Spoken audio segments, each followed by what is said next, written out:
And good morning and good evening, everyone. I would like to extend a warm welcome to all our speakers and guests today. But first, some quick housekeeping before we start. This webinar is going to be in English and Arabic interpretation is available. Just click on the globe at the bottom of your Zoom screen that says interpretation and switch to the Arabic audio channel. Don't forget to mute the original audio. To improve accessibility, we have closed captioning available for this webinar as well. For everyone joining us via Zoom, all participants will be muted. You may use the chat function to ask questions, which I, together with my team on the back end, will be sorting through and asking the speakers at the Q&A round in the last half hour. The event is also being live streamed via our Facebook page, Musawah Movement, and will be available on your YouTube channel as well in case any of our friends or colleagues want to view it later. If you are posting or tweeting about this webinar on social media, please do use the hashtag #FreeOurFamilyLaws and tag Musawah. So the whole week, Musawah has been hosting the Global Conference on Muslim Family Law Reform. This webinar is the last in 4 public webinars as part of the conference. If you log on to our Facebook page and conference site, you'll get all this information, list of speakers and resources, and also be able to see our wonderful art curation by women artists and activists. So now let's start. I would like us to start by posing a question. How did reformers and activists manage to reform Muslim family laws and practices, despite the serious difficulties facing them in the process? What were the secrets of their success? What strategies did they use? And how did they navigate the challenging terrain? Did they use a special kind of magic powder? When we look at what we're up against, we actually need nothing less than magic powers. We know that Muslim family law reform has been a historically difficult process because it's entangled with sensitive and volatile issues such as identity politics, deeply entrenched political alliances between ruling elites and religious authorities, and the ordinary daily benefits and comforts of patriarchy that are enjoyed by most men and some women. Muslim family law is itself a site for power. Power of men over women, power of the state and its religious authorities over citizens, and power over the distribution of wealth and goods. So of course, reforming it would be difficult, especially if it threatens those who benefit most from the status quo. Reformers of these laws often find themselves having to contend with a variety of daunting forces, operating within a plurality of frameworks. Musawah's holistic framework of action has been useful in giving us such a frame to operate with whilst working on Muslim family law reform. As you see in the slide, it combines, and it's the image to the left, Islamic teachings with universal human rights principles, state constitutions and laws, and the lived realities of Muslim families. Musawah's framework for action echoes Werner Minsky's concept of living law, where he sees law as a flying kite with 4 corners. That's the image to the right. The ways in which reformers understand and use each of these corners in the kite are dynamic, as there are also tensions and interactions happening between the 4 corners. So for example, let's look at the Islamic teachings corner. We have a multiplicity of religious discourses on gender issues, ranging from discriminatory and patriarchal on one hand, to egalitarian and gender just on another. How can we give more voice and authority for the gender egalitarian religious discourse that may not be yet dominant because it is not in the interests of some powerful groups? Do we work with often patriarchal religious authorities in our countries? Or do we start producing our own religious knowledge and disseminating it? Or do we do both? Within the state law corner, and in this realm of the state and politics, is there a political opportunity, a political moment, which reformers can adeptly create and use to pass through their desired reforms? Who can we ally with? People who have power? People who look and think like ourselves? Or people outside of our comfort zone who can help us build the movements and momentum needed for change? And so on. The same plurality and dynamism applies to the remaining 2 corners. The question is, in any given context, how have reformers and activists flown their own kites, successfully balancing all these conflicting forces together and adapting their strategies to the needs of their context and playing fields on which they play? How did they build strong movements that supported this change and made it happen? Well, research and practice are showing us that the single most important factor that pushed for successful reforms to happen in family laws and practices around the world has actually been, what do you think? It's the women's movement. It was women's groups who raised the issues, built the knowledge, mobilized alliances, pressured lawmakers, faced the risks, extended their heartful solidarity, and so much more over the years of their work. Today, we have an incredible lineup of some of these very same activists whose work has been recognized and awarded worldwide. They will share with us some of their rich experiences and help us figure out the answers to some of these questions. And so we're very lucky to have with us today Azza Soliman, who is an internationally renowned Egyptian human rights defender who works tirelessly as a women's rights and human rights lawyer. In 1995, Azza founded the Center for Egyptian Women's Legal Assistance, SEWLA, to provide legal assistance and skills building to women who are survivors of abuse and domestic violence, as well as women from marginalized communities, such as victims of human trafficking and refugees. She is also a founder of Musawah. We also have Shareena Sheriff, who is a lawyer and the program manager for advocacy, legal services, and research in Sisters in Islam, SIS, a Malaysian NGO advancing the rights of Muslim women within a rights-based framework of Islam. Her team operates Telenisa, a helpline provided free of charge for Muslims requiring legal advice under Islamic family laws in Malaysia. We also have Ermiza Tegal, who's an attorney at law practicing before the Supreme Court of Sri Lanka. She leads a feminist chambers and a practice in public law and family law, with particular attention to victim survivors of torture and domestic violence.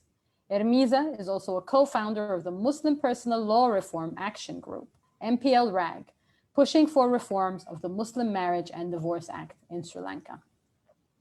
We have with us Noorjehan Safia Niaz, who is the co-founder of Bharatiya Muslim Mahila Andolan, BMMA, a movement of Muslim women in India that has worked consistently in the area of Muslim family law reform, education, health, security, and livelihood by encouraging and facilitating the leadership of Muslim women. Noorjehan has a PhD from Yashwantru Chavan Maharashtra Open University.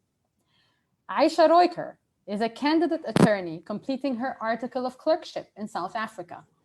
Ayesha is an activist and the chairperson of the Muslim Personal Law Network, MPL, advocating for the recognition and regulation of Muslim marriages in South Africa. Ayesha's personal struggle for her rights has made her a passionate leader on the rights of women and youth in her community. Last but not least, Hala AlKarib is an activist and social and gender research practitioner from Sudan. She is the regional director of the Strategic Initiative for Women in the Horn of Africa, SAIHA, and the editorial head of the annual journal Women in Islam. Hala's activism specifically focuses on women and girls' rights, refugees, displaced persons, and the challenges faced by minority communities. She has wide and comprehensive expertise on the Horn and Eastern Africa regions. Now, let us go to our guests. I'd like first to raise a question for Shareena from Sisters in Islam and Azza from SEWLA. Both your organizations are based in Muslim majority countries, and these organizations were actually established a very long time ago, 20 to 30 years ago, at a time when many women's rights movements shied away from engaging with religion. So I have two questions for you. One, what were the motivations behind the work of SIS and SEWLA in deciding to engage with Islam from a rights perspective? And two, what were the main strategies you adopted initially in doing so? Shareena, shall we hear from you first? Thank you, Marwa. Assalamu alaikum. Thank you, Musawah. It's been an enlightening few days for all of us, I'm sure. Thank you, Musawah, for the amazing effort. And I'm happy that this can be a part of this. To answer your question, Marwa, indeed, many feminist movements viewed religion inherently patriarchal, but for us and the women who were our stakeholders, Islam affected every part of our lives. We started with 8 women who were engaging with women, and they talked about their difficulties in getting a divorce, polygamy and its inherent injustices, violence in the home, and so on. And the source of all of these were Islamic Sharia laws that were in place in Malaysia, and the mindsets that were behind it, embedded in our Muslim communities. So the question was really, why is it that Sharia laws were not delivering just outcomes? Why were there so many injustices in the application? And, you know, simple things like what made men think that they could be justified in beating their wives?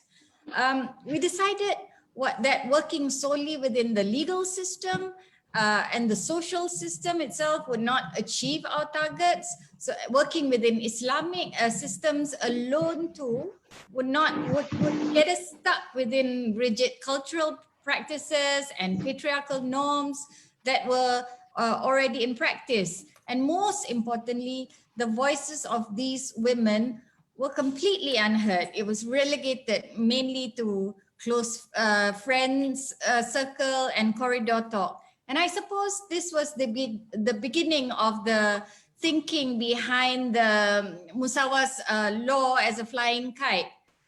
But it was a long knowledge building process for our founders themselves. They started a study group in Zaina's house. I think they met weekly. They sought to understand the Quran better, and they sought to develop a way to argue for an Islam that was fair and compassionate, and at its core, upheld equality and justice. So now in our activities, we do embed the flying kite. We use concurrently and complementary with each other our legal, cultural and social systems, both the Sharia legal system as well as the civil legal system. The federal constitution is one resource that we constantly use, human rights standards and human rights organizations, and most importantly of all, we go back again and again to the lived realities of the women. We also worked with the larger women's movement. I think, Marwa, you're right. The movement is extremely strong, and the solidarity gives you comfort and courage. Because we are specific in the area of Islam, also we need support. For example, in the area of domestic violence, where they supported the Muslim community to ensure that domestic violence covered Muslims as well as non-Muslims. But in the beginning, the founders' focus in terms of strategy was to get their voices into the mainstream, because obviously there were very few women's voices there, to create acceptance, to stamp validity that women can speak about their lives within the Islamic framework, and to garner support that women's voices and women's issues are matters of national discourse. So there were many letters to the editors written on a slew of subject areas. And then next, we realized that we had, in order to make positive change, it could not just be 8 women, and we needed to get others on board. And really, it didn't matter if they were part of Sisters in Islam or not. What mattered was that the women started speaking out on Islam and on how it affected their lives. But many women did not have the language for it. And so then began the educational side, the educational mission of Sisters in Islam. So we started workshops, trainings, published books, short Q&As, simple to understand documents. We started research, did surveys and so on, all to get the information out to the public so that the situation of women within this legal system becomes apparent to the public. We also started the legal surveys that you talked about. So our work actually led to state religious authorities issuing a fatwa, declaring us a deviant. And, there was no way that we would take it lying down. We've been in court since 2014. Maybe we'll win, maybe we won't. But us standing up to these bullying tactics, that makes a difference to the others out there. And that's where the real impact is. So is my time up? Yeah, I think. Yes, it is. But this is very important. Yeah. Yeah. So I just wanted to say that, given 30 years, we've been in existence for over 30 years. So we've had to shift with the times. So now it's the issue of political Islam. We've had to take political Islam head on. And we feel this is a significant factor. I think it's been talked about how this is blocking the progress of Muslim family law reform. And we now collaborate with conservative Muslim groups because actually that's where the masses are. So we work where we can and we agree to disagree. And with other groups as well, democratic groups and interfaith groups, anti-corruption, these are all relevant within Islam as much as it is within modern systems. But anyway, our main strategy now, thanks. Okay. I'll just stop there. Your main strategy now is to shift the understanding of Islam within the larger sphere. I think to bring a more progressive Islam generally, so that eventually it supports the reform of Muslim family law. Thank you, Shareena. Shall we move on to Azza? صباح الخير جميعا والسلام عليكم ورحمة الله، وسعيدة جدا بوجودي معاكم. طبعا احنا تمينا من 3 أسابيع 25 سنة كسولة، واحنا بنشتغل في منطقة شعبية وفقيرة، وكنا بنشتغل على الدعم القانوني ونشر الوعي القانوني.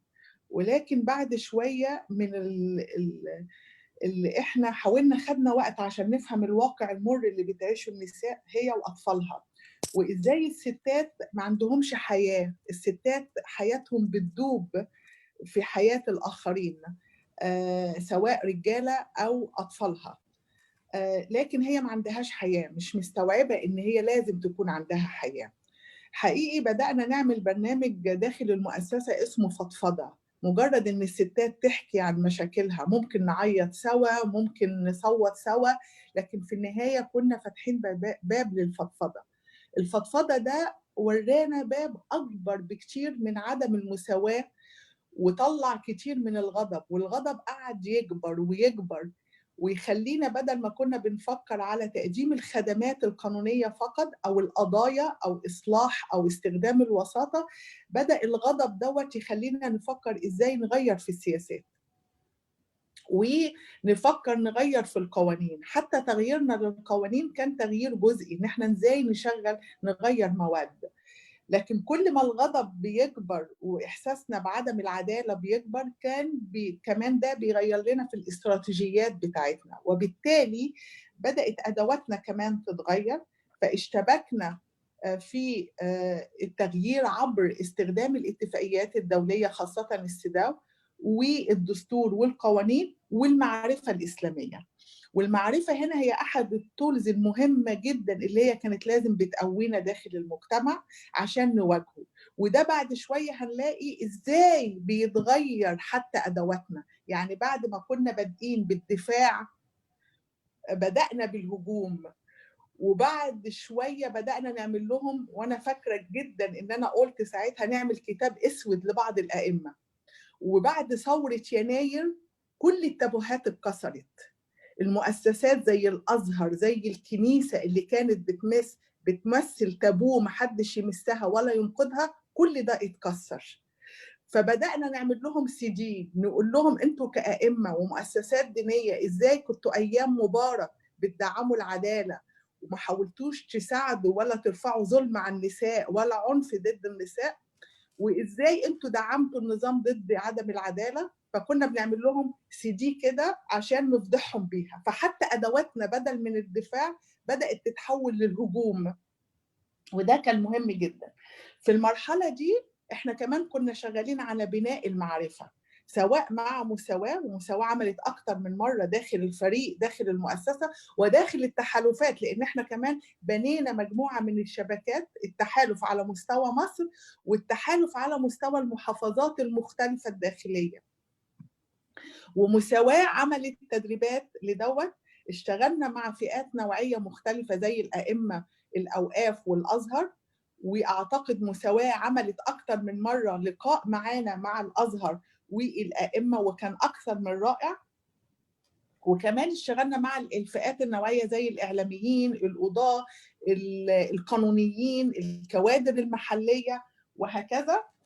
ده كله عمل على بناء شبكات مختلفة.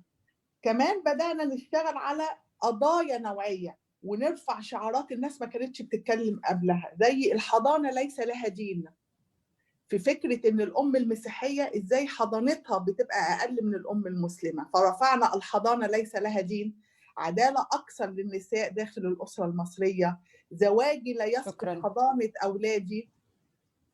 هتكلم في حتة تانية بس صغيرة، إن إحنا كمان في البداية، ومروة فاكرة إن إحنا لما بدأنا نستخدم الشريعة بعض المنظمات النسوية هاجمتنا جدا، لأن إحنا كده إزاي بنستدعي الدين وإحنا ما كناش عايزين الدين. وقعدنا فترة عشان نقنعهم، لغاية لما في النهاية النهاردة المنظمات كتير من النسائية والحقوقية بتستخدم الشريعة كتولز للإصلاح قوانين الأحوال الشخصية. النهاردة وإحنا بنتم 25 سنة أعلنت سولة قانون موحد بكل المصريين والمصريات قائم على الحرية والإنصاف والمساواة والعدالة. شكرا. شكرا يا عزة. Thank you, Azza. So my next question will go to Hala. I'd like to ask a similar question to you, Hala. You're from Saiha and you work in the Greater Horn of Africa countries such as Djibouti, Eritrea, Ethiopia, Kenya, Somalia, Sudan, and Uganda. In a context like this, there is a diversity of plural legal systems and an interplay of customary civil and religious laws, both codified and uncodified, that govern family issues. So my question is that it is sometimes difficult to engage with religion on women's rights issues in such legally plural contexts on one hand, but on the other, it's also difficult in contexts like Sudan, for example, where you're from, where a certain version of Islamic law was made dominant. What has been your main strategy whilst engaging with religion in these variant contexts in the Greater Horn of Africa region? Please, you have 4 minutes. Good morning and good afternoon to everyone. And thank you, Marwa, for such a complex questions in 4 minutes. Sorry. So, I mean, it's really complex to address women's rights within a plural legal system, because the way that a plural legal system is designed and made to be is to accommodate in our parts of the regions as well, particularly speaking about the Greater Horn of Africa, is to maintain the status quo when it comes to women's rights, and at the same time to reflect, a notion of being progressive and being aligned with the human rights mechanism. So, and typically, as we all know, women's rights always been the bargaining chip that everyone is using to compromise, with, patriarchy and elites agenda, and at the same time, to show that, as I said, that they are in line with the international community agenda. And it looks like an agreement everybody is going along with, very unfortunate. And to give an example of that, we have a country like Ethiopia, which they have a fantastic family law, but they have a considerable Muslim population, which exceeds 35% of the populations. So they have a Sharia court and they have the statutory systems, and women are put in a position where they can either follow the statutory system from the beginning and then undermine their identity and connections to their own community, or follow the Sharia court, which is mostly reliant on traditional Islam, on Salafi Islam, and then they don't have the option of moving back to the statutory system. So it's constantly putting women in this dilemma of choosing between their identity, as Muslims, and between their engagements with the justice system. And this is one of the challenges of the plural legal system. In countries like Uganda or South Sudan, both countries, they don't have family law up to date. So basically women are left to social norms, which is largely inform, the judiciary decisions. Sudan and Somalia openly relying on a Salafi Islam-based legal system, predominantly adopting guardianship, adopting wilaya, and undermining women's rights across the board. And despite the fact that women, they fought very hard in Sudan against that system, they protested, and a very informed and inspiring women movement, the current transitional government is still very reluctant, to address those changes and so on. So this is the dilemma that we are in. I'd just like to touch very, very quickly on us working on engaging with the heritage of enlightenment and justice within the Islamic traditions, and how it was really difficult and lonely for us as SIHA to start that path. Engaging with Musawah, producing our journal on women and Islam, particularly when it comes to how we have been perceived by the women movements, or by the faction of the feminist movement who does not believe that women should interrogate and engage with religion. And at the same time, how we have been also stigmatized, and our qualifications and credentials as activists has been, sort of intimidated by the women of political Islam. So it's such a hard position, but we cannot afford other than keep moving forward. Thank you. Yeah. Thank you, and perfectly on time. Thank you so much. Interesting, because the same thing also Azza has referred to, this thing about the secular feminist, Muslim feminist kind of divide that we seem to be witnessing. Okay, so moving on to Noorjehan. I'd like to move towards speakers from Muslim minority countries. And I want to start with you, Noorjehan, from BMMA. India is a very interesting context because it is a country with 195 million Muslims who are, listen to this, a minority community, mashallah. How did BMMA build a grassroots women's movement and manage to make the issue of Muslim women's rights in the family a national issue and conversation?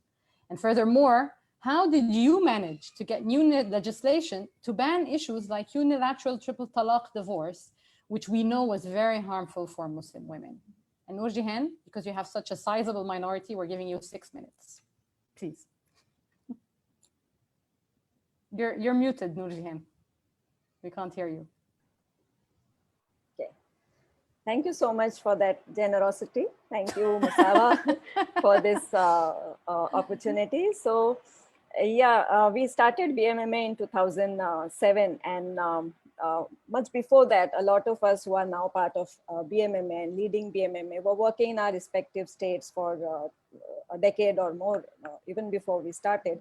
So we were working with the Muslim women within the communities, physically placing ourselves there. So we were every day dealing with the issues of the community, whether it's livelihood, education, law reform, or issues of domestic violence. So for us, community was not out there. We were the community we were in, and the issues that came up every day were our issues, and we were dealing with them hands-on. So, so that is how we were placed. To start with itself, we were placed within the community context. When we started, we were also very clear that we are going to be talking as Muslims, yes, but we are also going to be talking as citizens of India. We are not just Muslims, we are also citizens, and all that needs to come to us as citizens of this country must come to us, and it has eluded us for 6 decades now, and we want it right now. So we did not allow ourselves to fall into this binary of this or that, Quran or the Constitution. are you a Muslim or an Indian? So we are both, and we want everything. We want the Quranic rights to be restored back to us. We want the constitutional rights for ourselves. We want everything. We want the CEDAW and the UNDHR also. So we are global citizens. So why should we restrict ourselves from getting our rights from wherever it comes? So we started with these frameworks when we started BMMA. We were also not shy of the of our identity as Muslims. We were not apologetic about it, and because everywhere else, if you look at women's movement, also there is a move towards identity-based work happening, whether it's LGBT or within the country we have tribal movement, we have the Dalit women's movement. So everybody is talking about their respective identities, and why should we not? So a lot of that kind of framework is what we started with. We also, as I said, we were based within the community. So for us, what are the issues and what are the needs of the community was not a big, was not difficult to find out, because they were there on our faces every single day. So we started by mobilizing, as Zaina said earlier, organizing, mobilizing, helping women to become, to turn themselves into groups, into collectives, whether it is for livelihood issues, whether it's for education, whether it's for microfinance, whether it's for anything, into getting women out of their homes, turning them into groups, was the first step that we did, because that's how movements are built. You need to get women out of their homes, and specifically in the Muslim context, a little more difficult, but doing that was the first step, inevitable step that we did. And we also were very clear that we are going to focus on the most poor and the most marginalized from amongst us, because they are the most vulnerable, and they are also coupled with their victimhood are even more marginalized. So we were sure that we wanted to work with that set of women. Getting them to form into smaller groups, training them. Capacity building was a big work that we did, because the community was largely misinformed, wrongly informed about Islam, about women's rights within the Quran. So we started to read Quran. We started to turn them into smaller booklets, into regional and local languages, specifically focusing on the issues related to family law. So what does the Quran say about child marriage, about divorce, about polygamy, about inheritance? Because we knew that this is coming from a patriarchal Muslim legal tradition, and it is not coming from the Quran. But then to be able to sit with the Quran and read it for ourselves was very empowering, and that enabled a lot of victims to really speak up.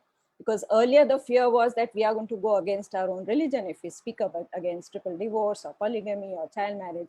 But once they knew that the Quran is with them and it is giving them all the rights that rightfully belong to them, that gave them a lot of strength. It also gave us a lot of strength to take that up. We formed women's groups. We gave them a lot of training. We picked up, we also reached out to the younger members of the community. So we formed a group called the Seher group, where young Muslim girls were mobilized, and we started a lot of livelihood training programs for them, alongside reading the Quran, reading the Quranic verses on marriage and divorce, also talking about the Constitution. Just yesterday, we celebrated our Constitutional Day, when the Constitution of India was formulated and made public. And we are Muslims, and we are also citizens. That means the constitutional values apply to us. So what does the Constitution have to tell us? It talks about equality, justice, freedom, democracy, secularism. These are our values. So the training and capacity building really helped us, and that gave a lot of strength to the victims and to us to push for that demand, when you know fully well that it's not coming from religion. What we did as we moved along, when we started to work on the issue of Muslim family law reform, there was a time when our panels were very big, and we had all kinds of big names on the panel, and we had the women and the victims in the audience, and we decided to reverse that, where I think around 2012, we as a movement, we took a decision that it is the victims who are going to be at the stage. They are going to be directing the narrative. They are going to be the ones who will decide what are the issues and how they are going to be taken up by them. So that for us was very decisive and very important step that we took, that women have to be at the center stage, the victims have to be at the center stage, and they are no longer victims, they are change makers, and they are people who are going to be agents of change. And lastly, we made very clear to the larger community and to the government that we are the community. So every time earlier we talked about reforms and we were told that let it come from the community. So we established that we are the community, talk to us, we are here. And the Muslim women as communities doesn't stay on Jupiter or Mars. They're right here in your face, so talk to us. So establishing ourselves as also the community was something which helped us build up our movement. Thank you. Thank you, Noorjehan. Very powerful. We are the community. So I see a lot of similarity also between what happened in India and what happened in Malaysia, using citizenship as a frame, but also deeply entrenching yourself in the community, self-mobilizing, getting the women themselves out of their homes, building their capacity. And that's what CIS also did in Malaysia, building their capacity and knowledge, just simply reading the Quran, for yourselves. So a lot of similarity here. Thank you. So moving on to Ermiza from Muslim Personal Law Reforms Action Group in Sri Lanka, and Ayesha from Muslim Personal Law Network in South Africa. While Sri Lanka has a codified Muslim Marriage and Divorce Act, and South Africa does not have a codified Muslim family law as of now, an interesting strategy that both of your groups adopted was to form a lobby and advocacy group to focus specifically on Muslim family law related issues. So my question to you is, what was the motivation behind doing this? How did you build these groups? And what have been the main strategies of your groups in pushing for reform on the respective issues? And again, please, 5 minutes each, starting with Ermiza, please. Thank you, Marwa. A big task indeed. But also, I just want to say thank you to Musawah for the global platform and the global solidarity that we experience on this issue and this advocacy. Imperial was formed in 2016. Two of its co-founders, Hishama and Hassana, had just published their study on the state of Sri Lanka's Muslim family law, which we call BMMDA for short. The report was titled Unequal Citizens. They documented lived realities and particularly the challenges to the reform movement. We recognize that while there were women and organizations that had been advocating for reform for decades, there was no dedicated and sustained lobby for reform, specifically responding to the challenges to the reform movement. The experiences of thousands of Muslim women and girls of injustice, whether it was within the marriage, at the hands of families and communities, and at the Qazi courts, were being stifled and silenced by isolation, harassment, threats, and marginalization. Imperial, moved by these stories and outraged by the context of silencing, took on a journey of building connection between stories and the general public and at a national level. The team that forms Imperial has always been a fluid one. We are activists, lawyers, researchers, journalists, writers, giving of our time and effort voluntarily, moving some of the privileges that we have to focus public attention on reform. It is also mainly young Muslim women to whom these issues are very personal. And it has always been important, and I can't stress this enough, that all efforts and all conversations are grounded in the lived realities of women and women activists working on the front lines across Sri Lanka. MPRAG is a product of many discussions, debates, doubts, working through those doubts, and learning. Learning both in terms of personal growth in solidarity and friendship, learning about Islamic jurisprudence and the law. We've all had to look into what the law means and what the law says and what section says what.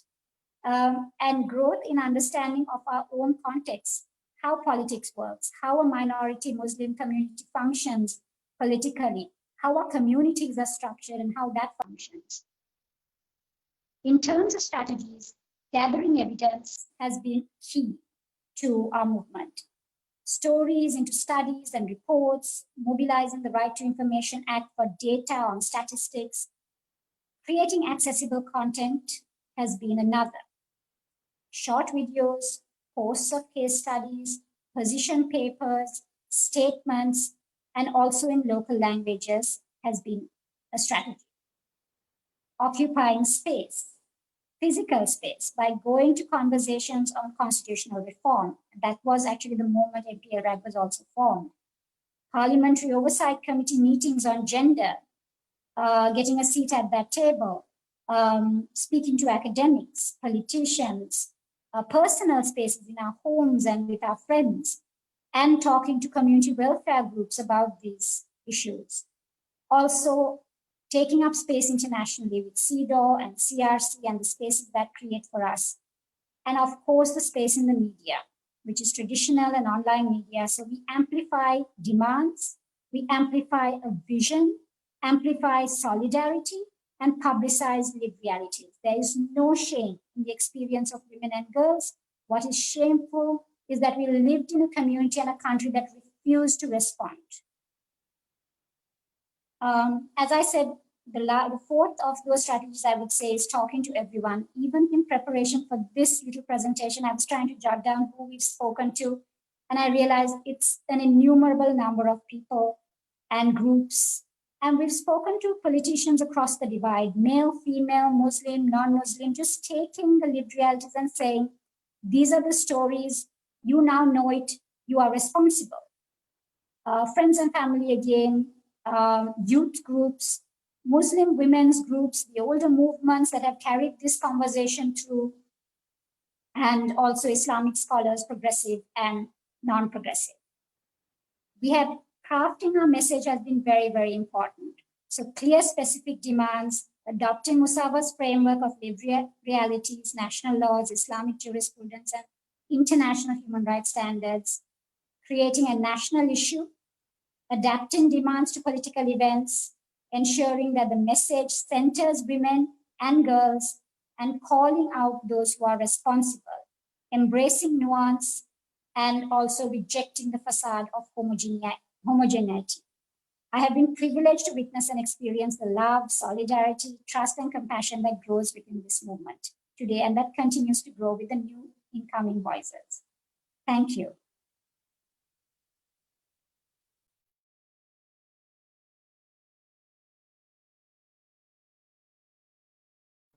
Marwa, you're muted. Sorry. So I was thanking Ermiza, saying that she gave us amazing stuff to think about. So having clear specific demands, for example, how important it is to have these internal discussions between us first before we go out to the world. You know, occupying space, what you said, you know, about occupying space, public, personal, local, international, virtual, all kinds of spaces. And that amazing quote, there is no shame in the experience of women and girls. The shame is in not responding. Thank you for that, Ermiza. So now I'd like to move back again to Azza and Shareena. So at Musawah, we've observed that when it comes to groups advocating for reform of Muslim family laws, there are some groups advocating for comprehensive family law reform and others who are advocating for reform of one or more specific issues like child marriage, inheritance, etc.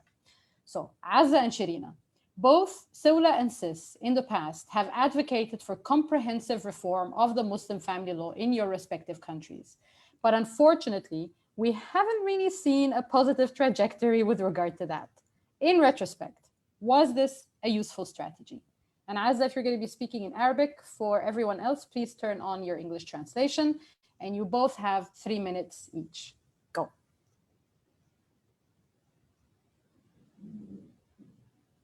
عزة؟ ايوه يا مروه. اتفضل.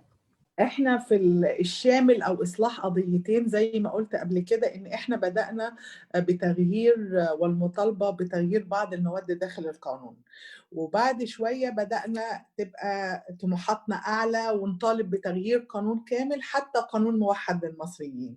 لكن في كل مرحله كنا بنحاول نشتغل بالتوازي، سواء نشتبك في تغيير بعض المواد زي ما البرلمان بيبقى حاطط بعض القضايا عنده، او بالشامل بنمشي بنفس الطريق. بالنسبه للانجازات، انا اعتقد ان حصلت بعض الانجازات. أولها فكرة إن أنت كنت بتطرحي قضايا لا يمكن كانت بتطرح قبل كده، فكرة حضانة المرأة المسيحية، فكرة زواج المرأة، عدم سقوط حضانتها، ميراث الاثنين المختلفين الأديان، سواء مسلمة من المسيحية من المسلم أو المسلم من المسيحية مراته والأولاد، فكرة عدم تغيير. يعني في حاجات اتطرحت لم تطرح من بعد. النقطة الثانية حصلت على مستوى التشريع، التغيرات في فكرة الDNA في 2006 كنا بنشتغل على قضية إثبات النسب، وحصل تحالف مختلف من الجمعيات نسوية وغير نسوية، وبعد سنتين تم تغيير القانون وأخذنا في التشريع المصري بالDNA في إثبات النسب. طبعا محتاج تغيرات لكن ده حصل. الحضانة اتغيرت لي 15 سنة. ففي بعض التغيرات، بعض القضايا اللي مرفوعة دلوقتي على أساس إن عدم الطعن بعدم الدستورية، ده برضو إنجاز. إن السيدات تأخذ قرارات وتروح بيها للتشريع، ده إنجاز في حد ذاته. ان البرلمان في 2018 اسفه، اللجنه التشريعيه اخذت الدرافت بتاع مؤسسه قضايا المراه المصريه، وحصل توقيع من 62 برلمان وبرلمانيه على اساس يتبنوه داخل البرلمان، ان مؤسسه الازهر بكل ما عليها ان هي تتبنى مقترح قانون وتبقى بتنافس الجمعيات الاهليه وبتنافس الحكومه في تقديم قانون للاحوال الشخصيه وتحطه على اجندتها بكل التعليقات بقى اللي هو سيء او مش سيء. بس انا بتكلم على التغيير السلوك اتجاه قضايا حقوق، قصدي قوانين الاحوال الشخصيه. احد الاحزاب زي الحزب الوفد تبنى من سنتين درافت لقانون الاحوال الشخصيه بكل ما عليه من ان هو سيء، لكن في النهايه انا في رايي ان دي كلها انجازات.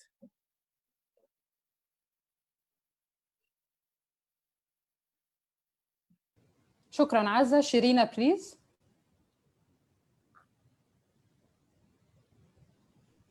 Yeah, we did advocate for a holistic reform package. We had this model law which we drafted with all the Islamic arguments behind it, the Hukum Shara, as well as examples of other Islamic countries. We used that as a resource to go and negotiate with the drafters of the laws. We ended up with a draft bill. It was supposed to be tabled in Parliament, and at the last minute, it wasn't tabled. And that was in 2006. And well, it still hasn't been tabled. So that was a clear issue of, lack of political will. We had a new government that came in, the Pakatan Harapan government in 2018, and we had a second chance. So they did invite us to relook some parts of the family law. But the environment had changed so drastically by then that they were only willing to look at low-hanging fruits, things that were easy, things that were already, people were already realizing the injustices behind it. But even that didn't go through. We had we again looked at the draft. The stumbling block this time was the religious authority. When we passed it on to the religious authority, they did not take on the process. So we also, concurrently with this holistic reform, we also did do issue-specific reform, like more tractable issues like child marriage, polygamy. There was a lot of support in the beginning of the last government to amend child marriage. It ended up with a 5-year plan towards making illegal child marriage. And then the government changed just in March. So, again, that one this is a bit undecided at this point in time. So we have had some progress in Malaysia. I think it's not fair to say there's no progress at all. So procedural matters where it doesn't require legal reform, we have seen some progress. Child marriage has been made illegal in one state. But I think the most of the stride is in the discourse. I think the discourse has been broadened. What we do is we issue a lot of information out. Telenisa issues statistics on a yearly basis. So you can see statistics are going up, divorce rates are going up. Okay. Maintenance you can't get from the men. Polygamy is causing a lot of strife. Complaints on polygamy are going up, okay, and things like that. Yeah. So the information is out there, and the discourse is getting a bit more active and also talking from a religious perspective as well. Okay, thank you. So you both have spoken about really political moments, and South Africa is kind of going through something similar at the moment. Ayesha, so I want to go back again to that question. You in South Africa have decided to form a group specifically to tackle Muslim family law related issues. So again, what was your motivation in doing this now that we have also this political moment that we're in? You know, how, previous to that moment, how did you build these groups and what have been your strategies as well to push for the reform? Ayesha, please, you have 5 minutes. Shukran, Marwa, and thank you to Musawah for giving us this opportunity and this platform to share a little bit and learn a lot from one another. So the Imperial Network South Africa was actually formed in 2016. The motivation, I would say, was Zaina, because she was a keynote speaker at a roundtable discussion here in Durban, and she encouraged the attendees to mobilize and, get together and start a movement for change. And as a result of that, we started an MPL WhatsApp group. We're still a WhatsApp group, but we're also a lot more than that now. So over the last, so that was actually the motivation, was to join together a group of women, or a group of people who have similar interests or are gender activists who are working in the area of Muslim family law, with an intention to harness the skills and utilize opportunities to create awareness around aspects of Muslim personal law in South Africa and the impact that this has on women and on families. So some of the strategies that we've used, in 2017, we used our WhatsApp chat group more as information sharing and knowledge building. And at that time, there was a case before the High Court in Cape Town. It was a case brought by the Women's Legal Center for the recognition and regulation of Muslim marriages. And we commented a lot on this case. We participated we attended at court, so we supported the Women's Legal Center's matter, but we also engaged with a Chapter 9 institute, the Crl Commission. I won't go through, it's a very long name, so it's the Crl Commission, who had actually opposed this application. And 3 of us actually workshopped with them, and we could explain to them, we had someone with family law experience, someone who was practicing, doing contacts, and then the lived experience, and how the 3 actually combined, and how the non-recognition and non-regulation of our marriages was having a detrimental effect on women and children. Subsequent to that, Dr. Sidat, who's a member of our network, had some funding. So for the last 3 years, 2018, 2019, and this year, we've held roundtable discussions. The first one we had was here in Cape Town. And out of that, we realized that we needed to expand it, not just focus on Cape Town, because each area or each section in South Africa seems to be practicing family law differently, and they would have similar issues, but different issues as well. So it was important for us to use this opportunity as a research opportunity to find out what were the issues, what were the key issues, and how we could offer our interpretations, or our readings, or our practices in assisting women around the country to gain access to justice, or reform family law.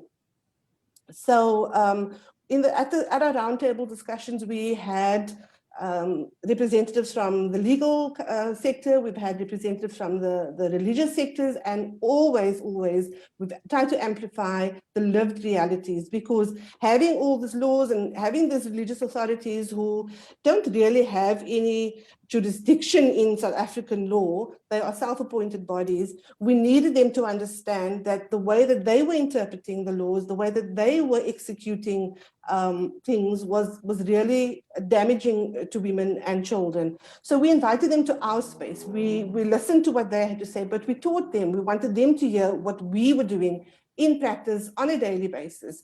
We also joined with an NGO called Positively Muslim, who went out on outreach programs. We went out into these underprivileged areas or into the low income areas where the women could not, they struggled with access to justice. I mean, for the whole process, the legal process takes so long, it's financially, emotionally depleting on a person.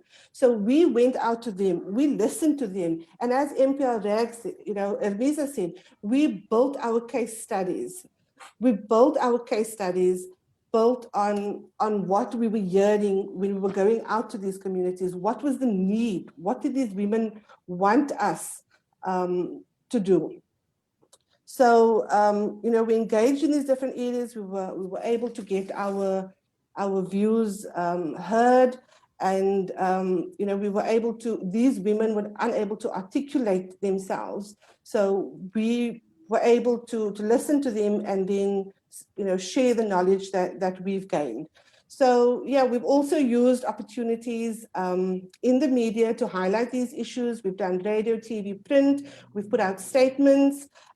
Because we believe that the non-recognition and non-regulation of our marriages is a constitutional and it's a human rights issue. Thank you. Thank you. Thank you. Amazing. So basically it boils down to listening and talking. And what you said about making the daily knowable. We know about it, but others need to also know. Thank you, Ayesha. And since we're talking about political moments, I'd like to go to Ermiza. Your group, MPL RAG in Sri Lanka, has since its inception in 2016 been advocating for comprehensive reform of the Muslim Marriage and Divorce Act. And there has been some national level movement towards this happening in the past few years, and now there are more opportunities of it happening under the current government. Has the approach of advocating for comprehensive reforms to the Muslim family law in Sri Lanka been more successful than taking the piecemeal or gradual approach to reform? And even within this call for comprehensive reform, are there some issues you are nevertheless prioritizing over others? You have 5 minutes, Ermiza, please. Thanks, Marwa, for that question. So MPL RAG commenced its work, as I said before, with a comprehensive list of women's demands. We were told in one of our meetings with trying to build allies with young Muslim men that the word demands was too strong, but we still stuck to it. These demands are something that are always checked with what is possible at a practical level for women working on these issues, facing these realities. So the demands are well crafted to ensure that they really are relevant to those women's issues. We also prioritize substantive law issues, the spirit of the law, the principles that we wanted to see in this law, over issues of administrative change. Because recognizing that substantive law was being dismissed by the saying that, oh, we just have bad judges, bad qazis, or we don't have a good administrative system, that is why all this injustice takes place, was how reform was being dismissed. So we emphasize substantive law, principles of justice, compassion into the reform demands. But we didn't take our focus away from administrative reform. We also developed a litmus test for evaluating the reforms proposed. We said, okay, we are talking about reforms, and then there were lots of suggestions about, okay, let's propose this idea, this reform, that reform. So we said, hold it.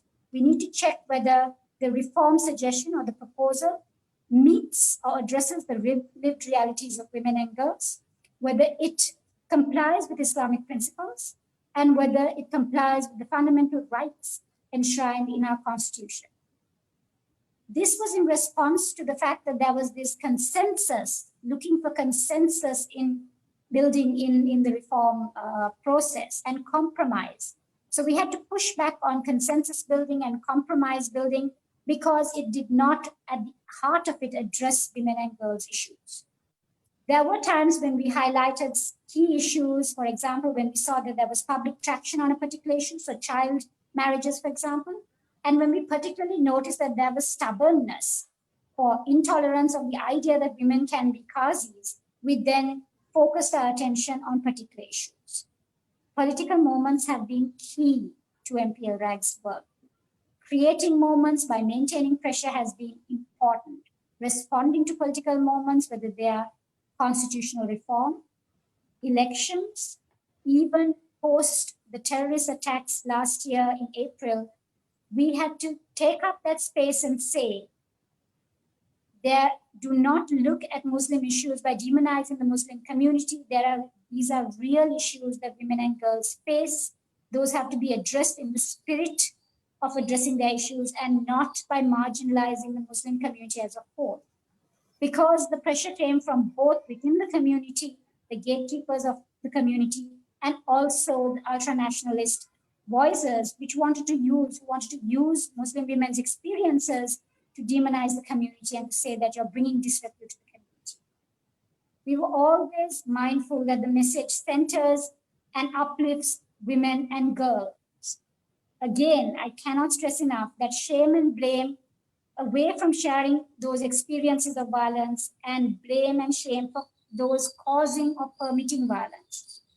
And it really was important to navigate the Muslim minority political context and the gatekeepers. Framing the reform as a public policy debate as equal citizens was a really important part of the conversation. And I think it has been, again, my privilege to work with Muslim Women's Development Trust in Puttalam, Islamic Women's Association for Research and Empowerment in Batticaloa, Human Elevation Organization in Ampara, and very many advocacy groups that are working on the ground and taking real risks, being silenced every day on these issues. And it's because of the amazing level of difficulty that they face that they need a space at a national level to raise these issues. I'm very, very excited about the newer voices and the younger groups and voices joining this movement every day and claiming the space to demand for reforms and seeing a very different future for themselves is something that motivates me very, very much. I hope that answered your question. Thank you, Ermiza. Yes, that's how we keep our movements alive. Also, keeping them useful all the time as well, and including all generations together. So I'd like to move then now to Noorjehan and Ayesha. Muslim minorities in India and South Africa do not have codified Muslim family laws either, but many informal and discriminatory community practices. Both your groups have so far prioritized advocating for specific issues, such as abolishment of triple talaq and polygamy in India, and the recognition of Muslim marriages in South Africa.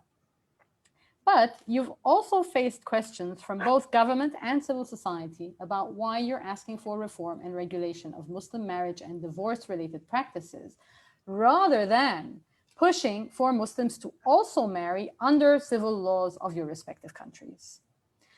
Noorjehan, what is BMMA's main reasons for advocating for reform of Muslim marriage and divorce practices rather than advocating for a civil law regime? And are you also pushing for codification of a Muslim family law in the medium to long term? You have 5 minutes. Yeah. We've been asking and demanding a comprehensively codified Muslim family law since the time we started in 2007. And it was not the first thing that we did. We did a comprehensive consultative process across the country, and we asked about, we had about 400 or so odd meetings across in 7 to 8 years, talking to Muslim women and asking them what is the kind of law that they would want, what should be the age of marriage, what do we do about triple talaq, what do we do about polygamy. And based on that, we prepared this draft. And since 2014, we've been sending this draft to the policymakers, to the parliamentarians, even to the opposition parties, to the semi-government offices like the Women's Commission, Human Rights Commission, and not just at the national level, but also at the level of the state. So we want a comprehensively codified law for the simple reason that it's 70 years now into independence, and largest minority in the country doesn't have a codified law. It's strange, it is tragic. And considering that the Hindu, which includes the religious minorities, Jain, Sikhs, and the Buddhists, have a codified law since 1955. The Christian minority and the Parsi minority, which are even a smaller group, they too have a codified law. But because of the kind of politics that we've had since the last 7 decades, and the fact that our clerics have also have been saying since the last 7 decades that these are Sharia matters and we should not be talking about it, and the kind of political patronage that these groups got for decades, it had come to a situation where talking about Muslim law reform, Sharia, Quran, religion was a taboo. And we broke all of that, and we were able to draft this law, and we are here with at least a small legislation, very significant legislation against the practice of triple divorce. Now, the question about a civil law is, while the rest of the country, practically the entire country, including the Hindu majority and religious minorities, have a codified law since decades, and we don't have one still. And we are miles, looks like we are miles away from it. So aren't we jumping the gun by asking for a civil law? We don't even have what the others have got. So that's a question that we ask ourselves. Secondly, for all practical purposes, we do have an optional civil code in the form of the Special Marriage Act, which takes care of the interreligious as well as intra-religious marriages. So anybody who wants to opt out of their religious law is even now free to do it. It's just that we have an option. As a citizen, I can decide to remain within my personal law or opt out of it. So that option still remains for all of us. The other thing about a civil law is that way back in the 80s, we had a very strong feminist movement that did ask for a uniform civil code where religion should not become the framework for ensuring women's rights. This very demand for a civil law was taken up by the right-wing Hindu government, Hindu parties back then. And that was probably good enough reason for the feminist movement to just give up the idea of a uniform civil law. And since the 80s, or I guess 90s, they've not been talking about it. So who really wants a uniform civil code? It is part of the manifesto of this current Hindu right-wing government. And it's been on their manifesto for a very long time. Again, the question is, we don't even have a draft of it. Everybody has been talking about it, including the feminists, for the last so many decades. This is part of the manifesto of this government, but where is the draft? What are we talking about? No, we've built up a big castle called UCC, Uniform Civil Code, and there is there's no groundwork. It's completely rootless. And then as Muslim women, we are expected to respond to something which doesn't even exist. Because the Uniform Civil Code, if and when it comes into practice, this government might just push it. You know, they are in a very aggressive mode, and it's on their manifesto, and they might just one fine day bring it into practice. Is it going to come only for the Muslims? No, it's going to come for the Hindu majority and the various minorities that we have. So why is this question being asked to Muslim women only? And I don't get answers to that. Because this code is going to come for the entire country. I want the Hindu majority to please first answer. I want the Sikhs, who are a small minority, to answer. What are they going to do with this code? The Parsis, the Christians, and everybody else. Everybody is so conveniently sitting quietly. No, let the Muslims deal with the issue of uniform civil code, whereas it's not my issue at all, or not just my issue at all. So why this burden every time on Muslim women to answer this question? Let the draft come, let the whole country discuss it, let everybody give their response to it, and let us see how it goes. Why should I jump the gun and respond? So that's where we are as far as the civil law is concerned. But by the way, there are a lot of other civil laws which govern the rest of the country, and Muslim women are also governed by that. So we have the Domestic Violence Act, and the Rape Laws, and the Dowry Act, and the other laws which are applicable, and the Special Marriage Act also. So we do have that option as well.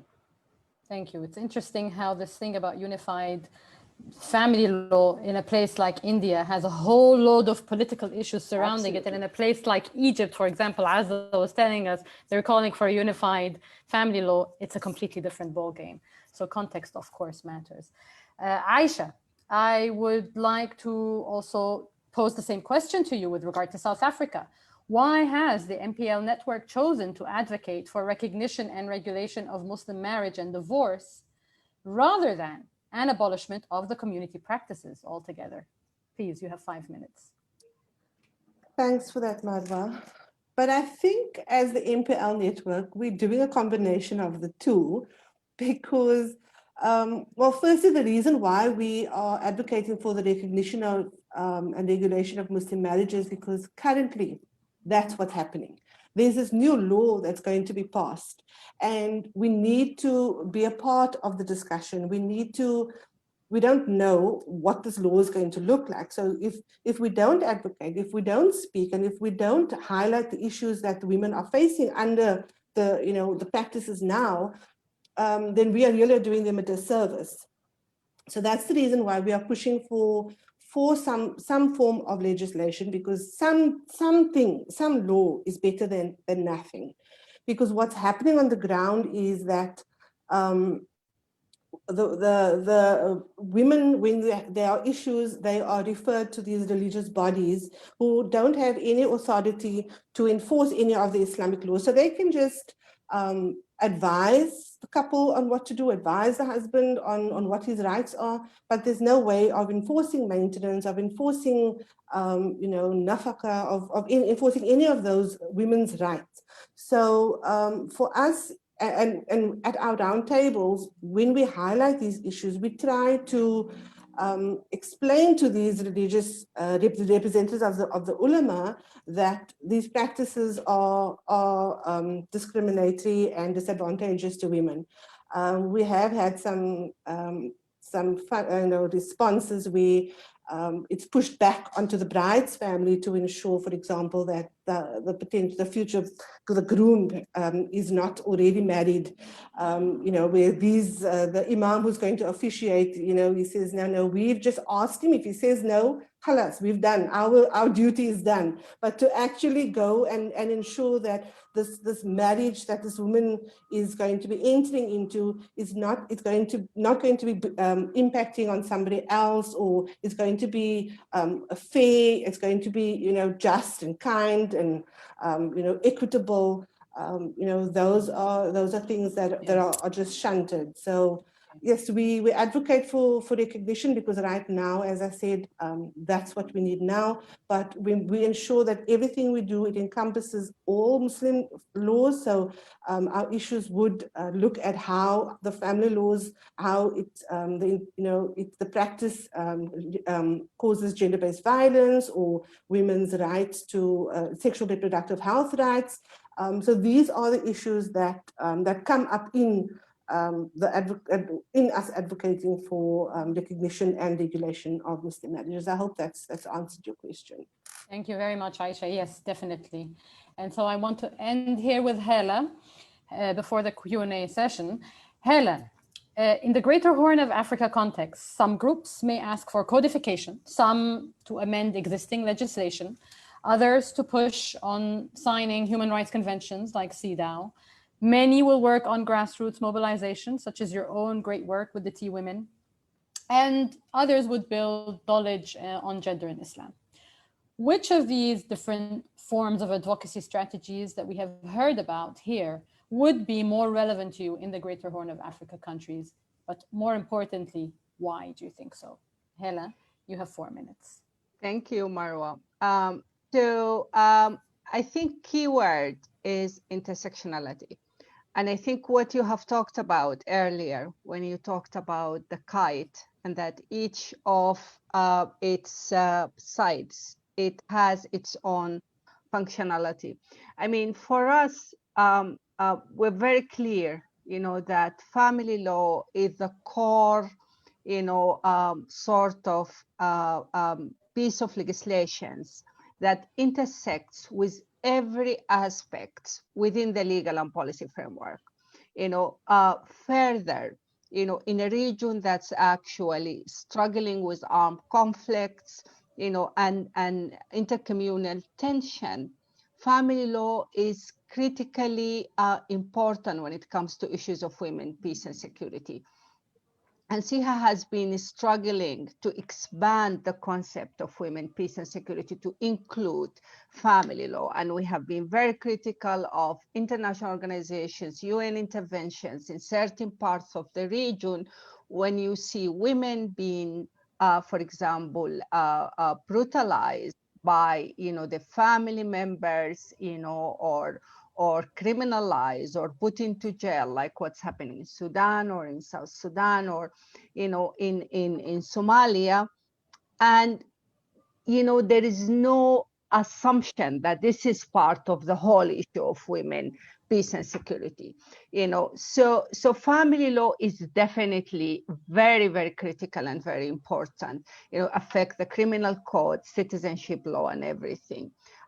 So this is how we work.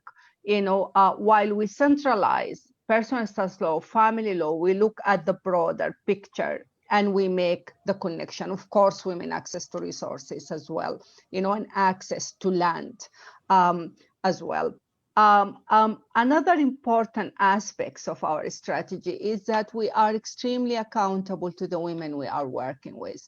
And the fact that we perceive our struggle and our engagement, and we see ourselves as an extension to the women movement, that we are part of a national agenda. So engaging with family law, is, in our view, should be integrated and perceived as part of a national agenda, as Noor has spoken about the experience of India. And I think, this is something that we really have to look at and learn from each other. The other important issue for us also to show the women we are working with the possibilities within their, within the Islamic legal framework, and to spread awareness. And I think SIHA Journal on Women and Islam is an excellent platform that has enabled us to expand the conversations, and to bring stories of women from across the region and across the world, and to show, the struggle that we have, with the current, structure, ideological blocks, and how we can overcome it and how we can interrogate it. SIHA also uses strategic litigations, and we use the strategic litigations, to expose the injustice and the contradictions and the stigma within the current legal systems, and how it defies and it really contradicts the whole notion of justice within Islamic religion. And our strategic litigation goes beyond the court room. We mobilize communities, we bring grassroots women together around the courts, and we create community conversations, and we bring, the faces, and the actual survivors who were affected by the injustice into the communities, and we make it an issue of debate and a conversation. And we really succeeded on this. When we talked, for example, there is a very famous case of the forced marriage case of Nora.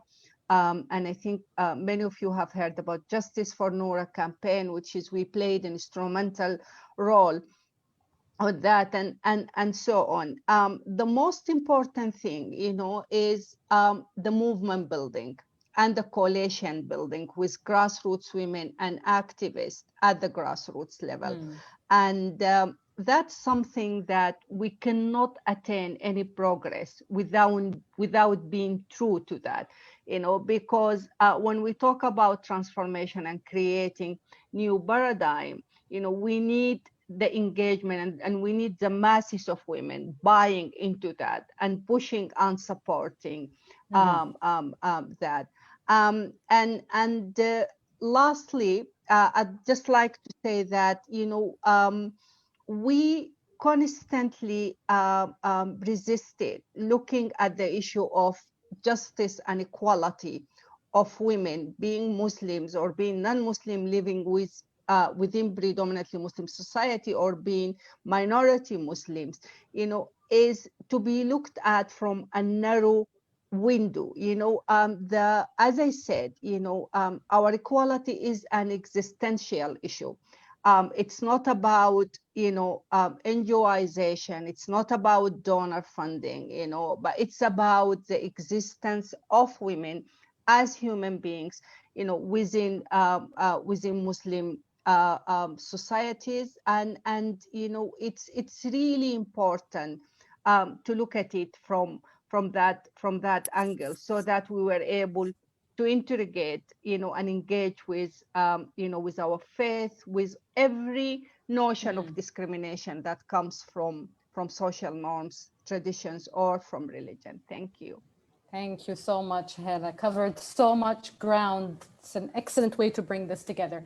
So we have 10 minutes left for the webinar. And so we try to cluster all questions we're getting into one, or at least most of the questions we're getting into one. So for each one of you, you'll have 2 minutes to answer this one question.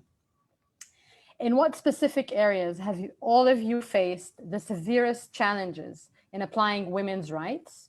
And how has this type of cooperation between us as feminists, as a movement, how has this type of cooperation helped in overcoming these challenges? So 2 minutes each, because we have only 10 minutes. Shall we start with Hala? We go backwards.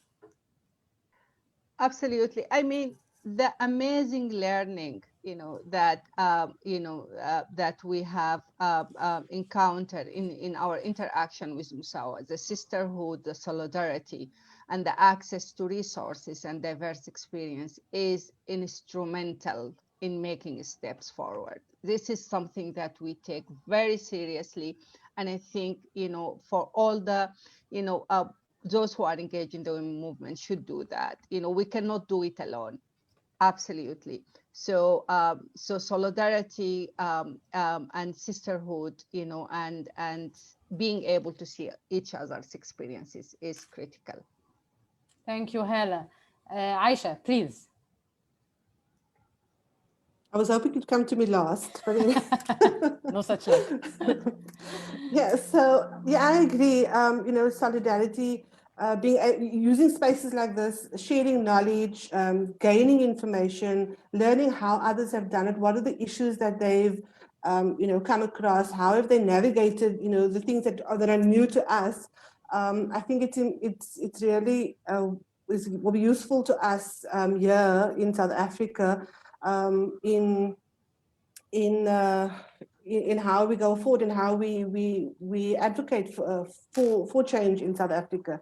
So yeah, really looking forward to and learned a lot from Musawah, and I know the knowledge base and things that you have. It's something that we as the Imperial Network is looking forward to doing for our context here. Funding obviously is an issue. We are a self-funded network, so it really restricts how much we are able to do. But yeah, so that's what we are going to use and in applying for our advocacy moving forward.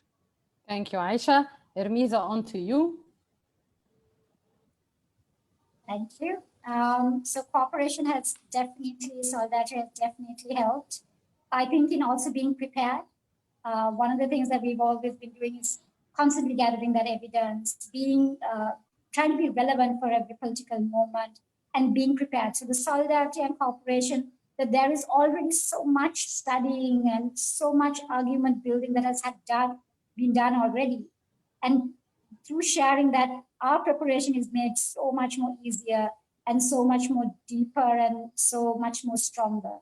So being prepared, giving ourselves the permission to talk about these issues and seeing that permission being taken by all of our other sisters, all of the organizations working across the globe on this has been extremely eye-opening for us, because we take it for ourselves, but also seeing others do it has made that space safer, and also inspiring those who are working with us and those to come in this conversation on these issues, that things are possible. So when there are successes and those successes are shared, I think the possibilities become so much more real. And when we fall, we know that there are lots of others who have failed as well and have picked themselves up and kept going. And that kind of solidarity and common feeling on this issue has been a huge source of encouragement and strength. Thank you. Thank you. That just gives me goosebumps. Thank you, Ermiza. Noorjehan, and then over to Azza, and then Shareena. Noorjehan, please. I think for us in India, what has worked so far is something which we are going to take it forward, which is to give space for the victims and the change makers or the survivors of the Muslim family discriminatory practices to really take the center stage. And now our efforts in future are going to be that we keep creating that spaces, keep creating those opportunities for women to come forward and talk about their lived realities and their experiences. And not just them, but also their families, because it's a big community, and each family, if it comes forward, it makes a huge difference. For us, the challenge is also the kind of government that we have right now, which is so very willing to listen to us, but we also need to take the community along and talk about the issues. So building up solidarity within the community is crucial for us at this stage. And of course, the Musawah family, I would say, the kind of work that has already been happening in other Muslim countries, majority and minority context. For instance, I'm happy to share that I really got inspired by Ermiza's position paper, and I really took that up as my basis for preparing the position paper on polygamy. For us in India, we've not been able to release it due to the COVID situation, but no, this is the kind of solidarity, the support, and each one of them is just a call away, and that just feels good, and there's a lot of strength that we feel at this moment. So yeah. There is absolutely a lot of strength in this coming together, in this conference, in these webinars, and this is what we want to build upon, to build stronger movements for all of us together. So Azza, what about you? أنا أعتقد، شكرا يا مروة، يعني طبعا أنا متضامنة مع كل اللي اتقال، التضامن والتعلم، لكن كمان أعتقد إن تطور خبرتنا والهمنا هذه القوة جاب الارتباط بالواقع أكثر، وارتباطنا بالنساء والتسلح باحتياجات النساء في واقع مر هم بيعيشوه. ده قوانا جدا، وفكرة إنه هو طور خطابنا كمان وطور أدواتنا في المعركة، وفكرة كسر ملكية المعرفة الدينية اتكسرت، وإزاي إن إحنا بنطور كمان المعرفة ديت لدى النساء في الواقع. We are not alone. ده مهم جدا. شكرا. I think you all heard Azza. In Arabic, we are not alone. Shukran ya Azza. Thank you, Azza. Shareena, please go ahead. Thanks, Marwa. I think I agree completely with everything that's been said already. The issue of solidarity, keeps us going ahead. But I just want to bring up something interesting that we've been working on that's given us a lot of hope, actually, for the future. We've worked a lot with the youth for the last few years. So it started off with just coffee, just talking about their issues, because really a lot of the youth being in very strict Muslim communities don't have that space to talk about their lives as well. So I think they are already somewhat exposed to human rights issues, to Islamic justice, things like that. And the conversations there have been very interesting. We've done exchange programs with Indonesia as well, and their movement there for the youth has been very progressive as well. And so I guess the intention is to build a youth that can then lead change in the future, and can be leaders in the Islamic space in the future, men and women. So yeah, that's one thing that also is very, very exciting for us. Thank you, Shareena. So we have had the pleasure of hearing from a distinguished group of seasoned activists living and working in a variety of Muslim contexts today. Their strategies very much depended on the context they found themselves in and were the outcome of the interplay between these different factors. Some of these factors included whether Muslims in their countries were a majority or a minority, whether the family law was codified or not, whether there was political space for maneuver and work, as well as many others. Some of our guests adopted strategies that included engaging directly with religion through building knowledge and capacity. Others resorted to mobilizing grassroots, engaging with strategic litigation, and ensuring constitutional harmony with the law.